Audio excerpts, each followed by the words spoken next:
Not sure how many folks who follow this channel get Bassmaster magazine.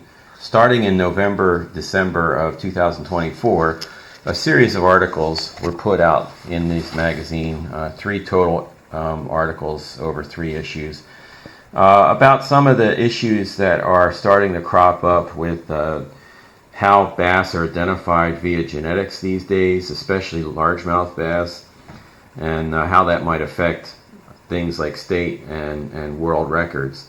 The articles focus more on the world records just because that is done by a single organization, the International Game Fish Association, IGFA. The series of articles were written by an old hand at outdoor writing, Ken Duke and Josh Sackmar. Josh is the geneticist at one of the leading private fish hatcheries that dabble a lot with largemouth bass genetics, really trying to improve growth rates for private pond and lake owners. The whole point here is that, you know, the history of black bass identification put forth in this classic book by Dr. James Henshaw back in the late 1800s. Identification of bass and really a lot of fish were just kind of very haphazard, especially these bigger animals that were easily caught. They were done back shortly after the American Revolution, and because they couldn't really communicate with each other very well back then, a lot of times these fish were worked on by multiple people in different countries all at the same time, calling them different things. So it really started out as quite a mess. But we can skip over all that because that's a truism for a lot of different species. But specifically to black bass, you know, lately, when I say lately, I mean in the last 20, 25 years, increasingly genetics have been used to look at what kind of a species it is, and especially the Florida bass versus the largemouth bass. And this has been led really by a state more than anything else, and that would be the state of Florida, who have both species in their state, and they really wanted to get a handle on what was where because, like a lot of states, they do stock fish and raise some fish in their hatcheries, including largemouth bass, and they didn't want to inadvertently be stocking the wrong genetics in the wrong place. And so this has led to a lot of really confusion if you start going to the record book. Because quite frankly, while it is somewhat possible to identify Florida bass and northern and largemouth bass from each other using scale counts and vertebrae counts and stuff like that, for the most part, it's impossible for anglers to actually tell them apart by looking at them. And it's really impossible for the most part for biologists to tell them apart just by looking at them unless they're very, very familiar with both species. And that's a very small group, by the way. And so when you start talking about records, a lot of which are just weighed on a scale, photographed, and released, we really don't know what they are. And when you start talking about historic records, like George Perry's world record largemouth bass caught in the 30s, in Georgia, we have no idea what that animal is. It was that specific animal. And so the question becomes, well, is that a Florida bass? Is that a largemouth bass? What is that fish? And the answer is we really don't know. And they bring up a very good point in these articles about how do you handle hybrids, which a lot of largemouth bass, frankly, are anymore. There's a natural intergrade zone that encompasses a lot of the Carolinas and some of Georgia, a little bit of Alabama, where the two species overlap for reasons that we really don't understand. There's some real controversy about that. There's certain people that would like to forget all about that very fact that there is a native intergrade zone. Some recent research that has been cited over and over in these 3 articles has conveniently ignored the fact and has tried to dispute it, saying that they were all pure Florida bass based on their data, which does not match any data that was taken prior to their study, including one that was published by a group out of Auburn University just a few years prior to their paper. And so, there's a lot of glory seeking in this kind of field. Oddly enough, you would think that scientists would be above that kind of thing, but sadly they're not. And you have to wonder how much of it is just trying to make a name for themselves to ignore pretty vital evidence. Those natural integrades that they claim were there because of stocking or whatever, well, that is complete crap. They've been around for a long, long time. They've been recognized for the last 40 or 50 years, long before most of these states ever really stocked Florida bass. And states like Georgia almost never stocked Florida bass, ever. Neither does Alabama. And the Carolinas basically don't either, until very recently.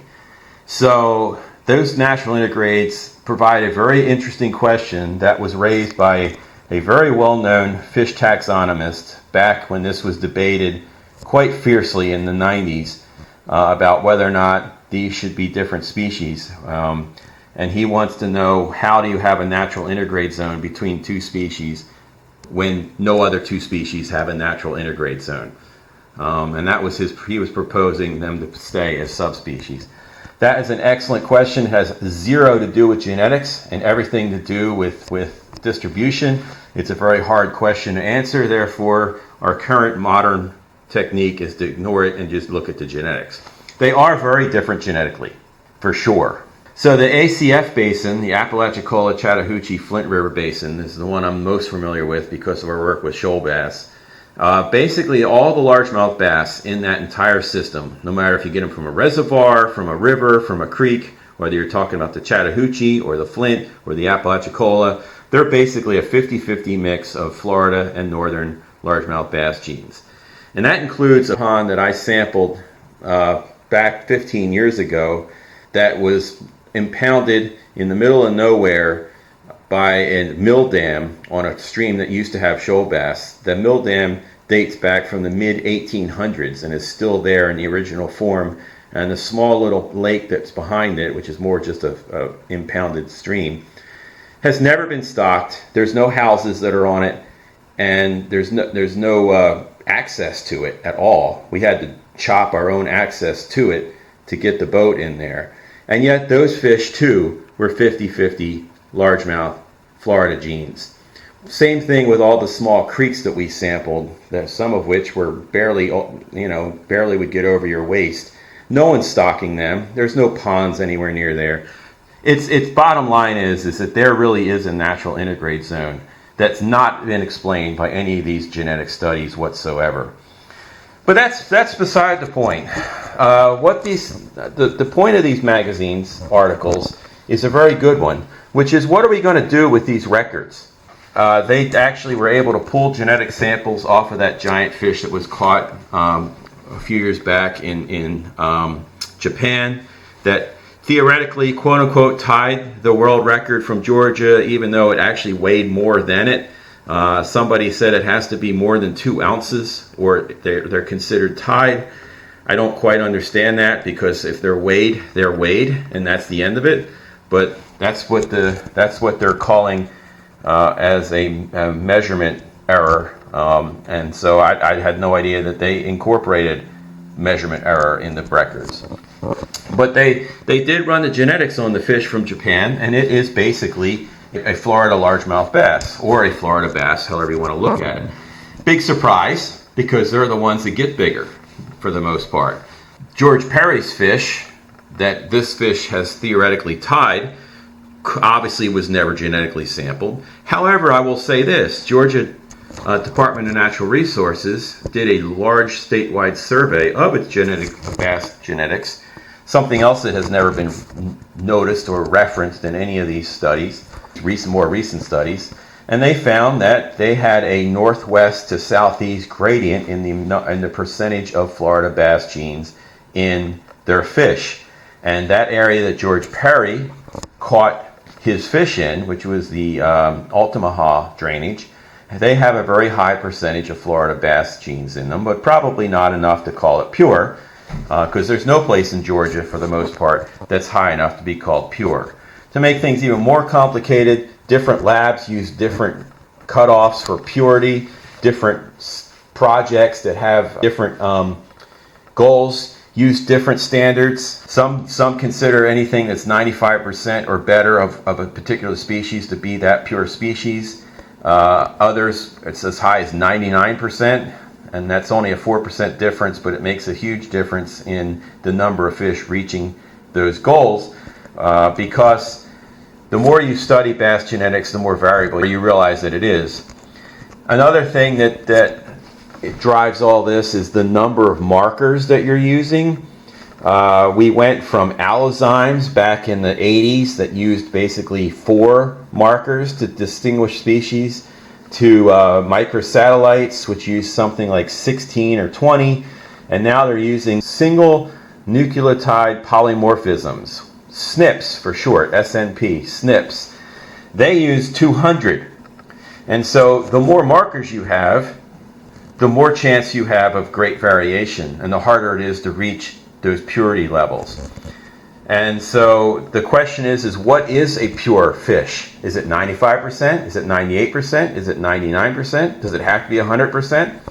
I can tell you right now, using SNPs, it's extremely unusual to find anything that's truly 100% of anything. And that's partially because they use supercomputers, and they don't actually use people to score them because it's impossible. There's too many combinations. So they use supercomputers to call the genes. And what I've seen is that based on how you set that program up and what particular thing you're using as a reference to call all the others off of, your genetic composition changes quite a bit. You know, not enough in the broad scheme, but when you start talking about 5%, yes, it makes a big difference.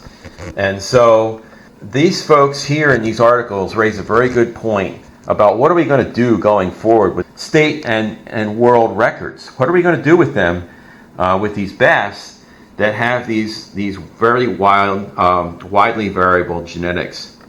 And their final proposal, which I can only agree with as much as it pains me to say, is to forget about the genetics and just lump everything together as a largemouth bass and go from there, which means that nothing has changed from what it was, and we just go forward with one group of largemouth bass, which is both Florida bass and largemouth combined, and let the chips fall where they may.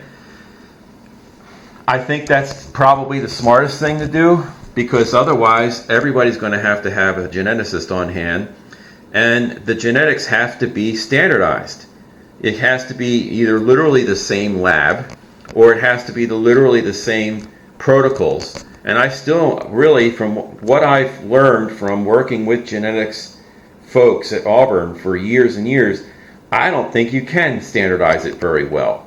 You know, people change, personnel changes. It only takes a little change in either the calling or how you're using the reference points to make a difference in the genetics.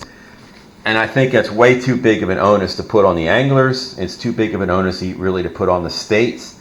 And I don't see why we need to make this so complicated. Records are, as they note correctly, the records are for anglers. They're not for scientists. We don't care what the quote-unquote biggest largemouth bass ever caught was. We really don't care. At what point does that make? We're more interested in making sure species don't go extinct. We're not interested in what the biggest bass someone has ever caught. And it seems like in this case, adding science to the mix is only going to make things more and more confusing. So this has been a really interesting series of articles. I'm not sure how well or easy it is to find them. The first one was in November, December of 2024. The second one was the very next issue, the January, February 25, and the final one was in March 25. And I encourage you to look these up. If I can find a way to link to them, I will put them in the comments so you can see them. Science can be messy at times, and sometimes the answers that we wish were so easy aren't so easy. Things are a lot more complicated than we think they are. And sometimes science is not as definitive as we wish. Sometimes egos get in the way. But at any rate, I encourage you to look these articles up and see what you think, and we can maybe have conversations of this going down the road about what exactly does make a record fish, and how much should genetics be and science be involved in records that are basically angler records. Do we need to make it as complicated and as onerous as it is?